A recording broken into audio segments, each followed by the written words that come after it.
Dis-nous, qu'est-ce que ça te fait aujourd'hui de voir que tous ces joueurs madrilènes-là, entonnent, chantent, reprennent à la Madrid? C'est un gros sentiment de fierté, déjà de savoir que pour moi personnellement, que le travail que j'ai accompli depuis déjà presque une dizaine d'années, commence à vraiment porter ses fruits. Et au-delà de moi, c'est une fierté de savoir qu'en tant qu'Africain, on peut faire quelque chose dans sa chambre et impacter le monde. Tu entends la musique là, c'est une musique de suspense, ça, c'est le tabouret chaud. Tu es assis là-dessus en même temps. Là, il nous reste quelques minutes pour boucler l'émission. Non, vous êtes allé parler business. Vous avez parlé business forcément. Non, il était question ici, quand j'ai de façon, comment je veux dire, procédurale notre arrivée, notre invitation. Mais nous, on avait un besoin urgent. C'était d'aller à Madrid pour avoir des images pour le clip. Donc ils nous ont dit, bon, si c'est ça, on va vous mettre en contact avec l'ambassade et vous allez monter d'abord, gérer ce que vous avez à gérer, et puis la procédure l'invitation officielle et formelle, on va la gérer. Donc ils nous ont mis en contact avec l'ambassade. On est arrivé à l'ambassade et l'ambassadeur, lui-même très grand fan du Real, on a parlé, il nous a reçus. On a discuté très rapidement et ça a été facile. Allez, 2 jours plus tard, on était en Espagne, on a fait ce qu'on avait à faire. Il y avait aussi des invitations, télé, radio et tout. Et bon, on avait aussi des engagements au pays. Ouais. On est rentré très rapidement. C'était le mois de décembre et on est revenu. Et aujourd'hui, tu es une méga star. Voilà. Dis-nous, qu'est-ce que ça te fait aujourd'hui de voir que tous ces joueurs madrilènes-là, entonnent, chantent, reprennent à la Madrid? C'est un gros sentiment de fierté, déjà de savoir que pour moi personnellement, que le travail que j'ai accompli depuis déjà presque une dizaine d'années, commence à vraiment porter ses fruits. Et au-delà de moi, c'est une fierté de savoir qu'en tant qu'Africain, on peut faire quelque chose dans sa chambre et impacter le monde. Impacter le monde ici. Parce que la chanson a véritablement un impact mondial, parce que les chiffres sont vraiment stratosphériques. Et j'étais dans une chaîne de télé hier où j'ai donné les chiffres. Cette chaîne a posté une vidéo hier où j'ai vu beaucoup de confrères ivoiriens dire en bas doi. Mais c'est la vérité. On a la chanson en elle-même a fait plus de 6 milliards de vues sur TikTok et sur YouTube.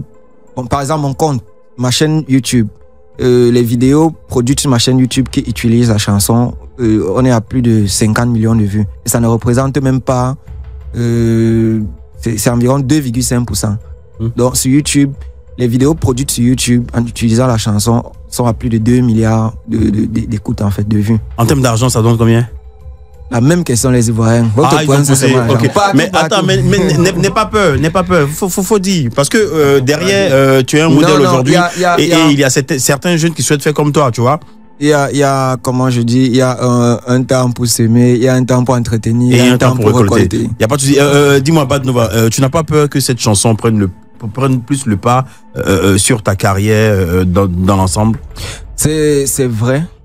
C'est vrai que ce genre de chanson, ça te colle à la peau. Et surtout quand tu fais une chanson qui est vraiment collée à quelque chose comment je veux dire, facilement identifiable comme le Real Madrid. C'est difficile un peu de se défaire comment je veux dire, de cette étiquette-là. C'est vrai, c'est difficile, mais bon. Est-ce que tu vas nous produire encore un hit pareil?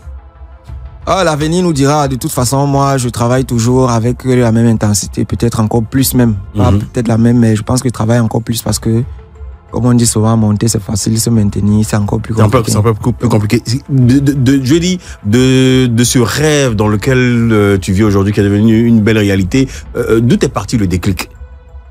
C'est quand tu as posté sur TikTok ou bien quand Vinicius a repris le truc? Le déclic. Ou bien, comment ça s'est fait? L'ascension de la chanson, je pense que le moment clé, c'était le post de Vinicius. C'est le post qui a changé les données. On a vu directement, nous qui gérions les pages, toutes les statistiques grimper de façon exponentielle. Ouais. Mais avant, comme je l'ai dit, plusieurs plateaux avant que j'arrive ici et depuis, 3 jours avant que Vinicius ne poste, il y a la légende Didier Drogba qui avait déjà fait le post toujours sur Instagram. Didier Drogba. Oui, il va le faire tout à l'heure. Dis-moi, depuis ton son à la Madrid a connu un succès fulgurant. On dit que ton cachet aujourd'hui se chiffre en millions. Hein. C'est-à-dire pour t'avoir juste pour un petit choqué, c'est beaucoup de millions qu'on doit débourser. Mon manager là-bas, c'est lui qui gère ça, m'appelle souvent chanter, il vient chanter. Attends, toi, enfin. Il ne connaît pas l'argent. Ouais, tu ne sais pas ce que tu gagnes. Pas que je ne connais pas l'argent. Mais c'est comment? Moi, je ne connais pas tes ex. Tes ex sont revenus? Tu l'ignores. Tu connais comment elles sont? Non, parce que tu sais quoi? Tu es l'enfant de quel quartier Tu sais comment elles sont? PK21, mon quartier d'origine. PK21. Non, PK18 ici. Non, aujourd'hui tu roules carrosse, belle vie, tranquille, ça va là. Amen. C'est-à-dire quand tu sors. Ça arrive. Je reçois. Quand tu sors de la maison, tu as au moins le million en poche. Amen, je reçois. Tu as bling bling, tout ça. Amen, je reçois. Non, arrête, amen là. Non, tu as chargé. Tu l'as déjà reçu. Parce qu'on voit les chiffres de streaming, hein. On sait que l'argent rentre. C'est beaucoup d'argent. Ricky, tu